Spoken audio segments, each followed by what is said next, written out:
সবাইকে স্বাগত জানাচ্ছি আমাদের ক্রিক ফ্রেঞ্জের নিয়মিত আয়োজনে। দর্শক, যেহেতু বিপিএল মৌসুম চলছে, বিপিএল মৌসুম ঠিক এ কারণে বিপিএল দলগুলো চূড়ান্ত হয়ে গেছে। প্রত্যেকটা দল চেষ্টা করছে কোন ক্রিকেটারকে ড্রাফটের আগে দলে ভেড়ানো যায় এবং পরবর্তীতে 17 নভেম্বর ড্রাফট রয়ে গেছে, এই জন্যই আসলে আলোচনাগুলো চলছে এবং প্রত্যেকটা দল কিন্তু নিজেদের ভিতরে ওই আলোচনাগুলো করছে কোন ক্রিকেটারকে তারা সরাসরি চুক্তিতে দলে ভেড়াবে এবং আগামী 8-10 দিন পর যে ড্রাফটটা হবে সেখান থেকে তারা কাদেরকে দলে নেবে। এই প্ল্যানটা প্রত্যেকটা ফ্র্যাঞ্চাইজি, 5টা ফ্র্যাঞ্চাইজি আছে, তারা সবাই ওই চেষ্টাটা করছে এবং বেশ কয়েকটা দল কিন্তু ইতিমধ্যে বেশ কয়েকজন ক্রিকেটারের সঙ্গে যোগাযোগ করেছে, কয়েকজনের সঙ্গে চুক্তি সম্পন্ন করেছে।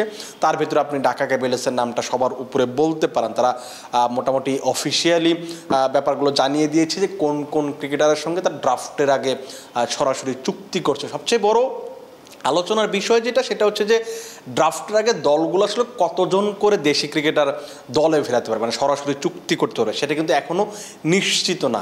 কারণ হচ্ছে আমি আজকে আমার মিঠু ভাইয়ের সাথে কথা হচ্ছিল, তিনি যেটা বলছিলেন যে 2টো নাকি 3টা, সেটা নিয়ে এখন একটা কনফিউশন রয়েছে। কারণ বিপিএল গভর্নিং কাউন্সিলের পক্ষ থেকে বলা হচ্ছে যে 2টো ফ্র্যাঞ্চাইজি, মানে 2টো করে ক্রিকেটার তারা সরাসরি চুক্তিতে দলে ফেরাতে পারবে আগে, ড্রাফটের আগে। আবার ফ্র্যাঞ্চাইজিদের কাছে চাওয়া হচ্ছে যে তারা 3জন করে ক্রিকেটার চান। আপনি চিন্তা করেন যে আপনি যদি 3টা করে ক্রিকেটার আগেই ডিরেক্ট সাইনিং করে ফেলেন, তখন কিন্তু ড্রাফটে আর মানুষের খুব বেশি আগ্রহ থাকবে না। কারণ 3জন করে ক্রিকেটার নিলে 5টা দলে 15 জন ক্রিকেটার চলে যাবে। বাংলাদেশে আসলে 15 জন ক্রিকেটারের বাইরে আসলে কজন ওই ভালো মাপের ক্রিকেটার আছে? আপনি তো 15 জনও তো আসলে অনেকেরই আপনি আসলে ওই লেভেলের ক্রিকেটার খুঁজে পাবেন না। সো স্বাভাবিকভাবে বিসিবির এই প্ল্যানটা আমার কাছে মনে হয় যে খুব ভালো। হয়তো সেটা হতে পারে যে কালকে হয়তো একটা মিটিং হবে দলগুলোর সঙ্গে বিপিএল গভর্নিং কাউন্সিলের, এবং সেখানে খুব সম্ভবত যে সিদ্ধান্তটা আসতে পারে সেটা হচ্ছে যে 2জন করে দেশি ক্রিকেটার ডিরেক্ট সাইন করতে পারবে। সেক্ষেত্রে যেটা বললাম যে ঢাকা ক্যাপিটালস অনেকটা এগিয়ে গেছে। সেখানে তারা তাসকিন আহমেদকে গত রাতে তারা সাইন করেছে এবং আজকে তারা নিশ্চিত করেছে যে সাইফ হাসান তাদের হয়ে আগামী মৌসুমটা খেলবে। আমার কাছে মনে হয় যে খুবই 2টো ভালো চয়েস।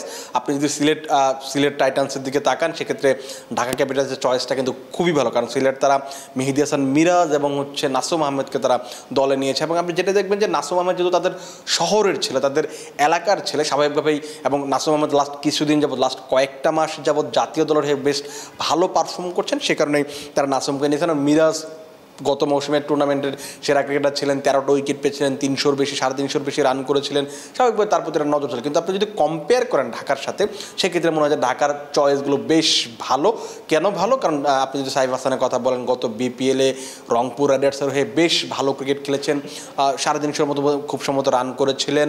তারপর জিএসএলে ভালো করেছেন। জাতীয় দলে যখন তিনি নেদারল্যান্ড সিরিজে ব্যাক করলেন, এশিয়া কাপটা তার দুর্দান্ত গেছে এবং ওই এশিয়া কাপ আফগানিস্তানের পারফরমেন্সের কারণে কিন্তু তিনি টি10 লিগেও দল পেয়েছেন। এবং লাস্ট যদি আপনি ওয়েস্ট ইন্ডিজ সিরিজটা দেখেন, সেখানে ওয়ানডে সিরিজটা তার একটা ম্যাচে বেশ ভালো করেছিলেন, 80 অড একটা 70 অড একটা ইনিংস খেলেছিলেন।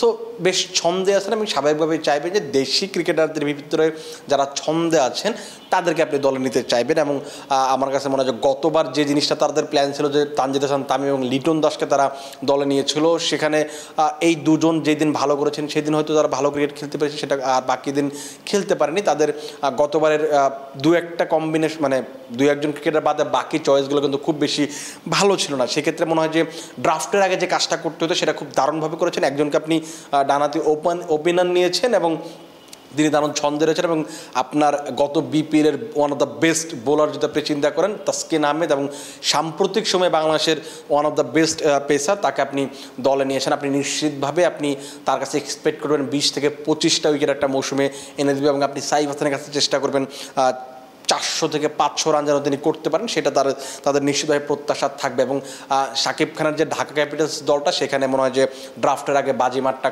করেছে। এবং পাশাপাশি অন্য দলগুলো যদি আপনি চিন্তা করেন, রংপুর রাইডার্স আসলে এখন কাকে ধরে রাখবে সেটা এখন বড় ব্যাপার। কারণ আমার কাছে যেটা প্রত্যাশিত ছিল যে খুব সম্ভবত তারা নুরুল হাসান সোহান এবং সাইফ হাসানকে তারা দলে ভেরাবে। কারণ সাইফের সঙ্গে তাদের সম্পর্কটা বেশ ভালো, গত বিপিএলটা তাদের সঙ্গে খেলেছেন, জিএসএলটা খেলেছেন, এবং আপনি যদি ডিপিএলে দেখেন, সে ধানমন্ডি স্পোর্টস ক্লাবের হয়ে তিনি সেখানে করেছেন 600 বা 500-র বেশি রান করেছিলেন। তাদের সাথে সম্পর্কটা ভালো এবং সাইফের এই উত্থানের পেছনে তাদের একটা বড় অবদান রয়েছে।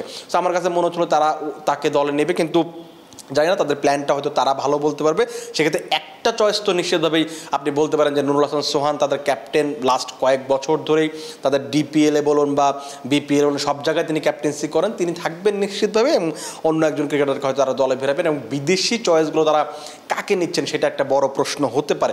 সেই সঙ্গে আপনি চট্টগ্রাম রয়্যালসের কথা বলতে পারেন, সেখানে প্রধান কোচ হিসেবে খুব সম্ভবত আমরা মিজানুর রহমান বাবুলকে দেখব।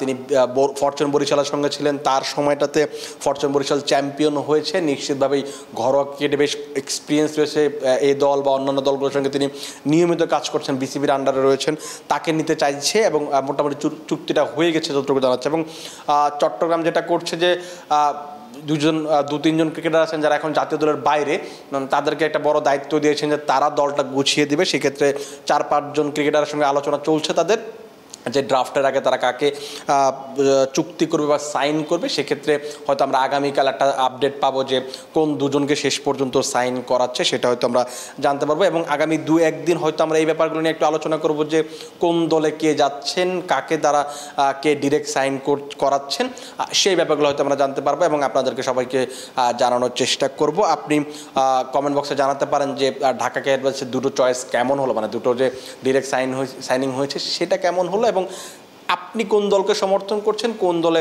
কাকে দেখতে চান, সেই ব্যাপারগুলো কিন্তু আপনারা কমেন্ট বক্সে জানাতে পারেন। আপাতত আপনারা ভালো থাকুন, সুস্থ থাকুন এবং ক্রিকফ্রেঞ্জির সঙ্গে থাকুন।